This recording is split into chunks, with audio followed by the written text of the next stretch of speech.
Le néocolonialisme est vital pour la France. La France n'est rien sur terre. C'est une question de survie. Alors les vendus qui me regardaient, pourquoi la France ne survivrait pas sans l'Afrique? Écoutons Macron.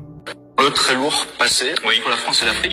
Comment est-ce que vous le résumeriez, notamment pour les jeunes qui nous regardent? Écoutez, pour les jeunes qui nous regardent, je pense qu'il faut leur dire: votre avenir, il ne se construira pas sans l'Afrique.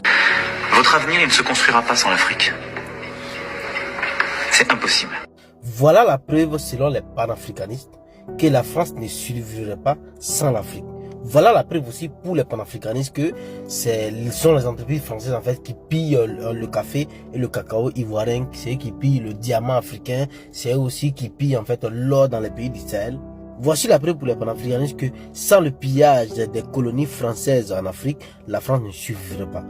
Donc le néocolonialisme en fait c'est une question de survie existentielle pour la France. À partir d'une seule phrase. À partir de cette phrase sortie de son contexte, interprétée à la sauce panafricaniste, ils estiment qu'ils n'ont pas besoin de nous prouver en fait donc, quelles sont les entreprises qui pillent l'or, le cacao en fait dans nos pays africains et par quel mécanisme en fait la France s'enrichit sur le dos des pays africains. Ils estiment qu'ils n'ont pas besoin de prouver parce qu'ils disent vrai. Ils pensent que la déclaration d'un président français interprétée à la sauce panafricaniste vaut mieux que la réalité empirique. Parce que nous ne connaissons pas à ce jour les entreprises françaises qui pillent les ressources dans les pays africains.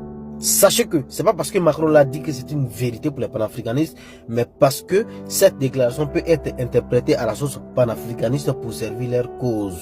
Parce qu'il y a beaucoup de choses, des déclarations de Macron, mais ils ne prennent pas ça pour en faire une vérité. Pour finir, ne vous laissez pas berner avec les déclarations politiques.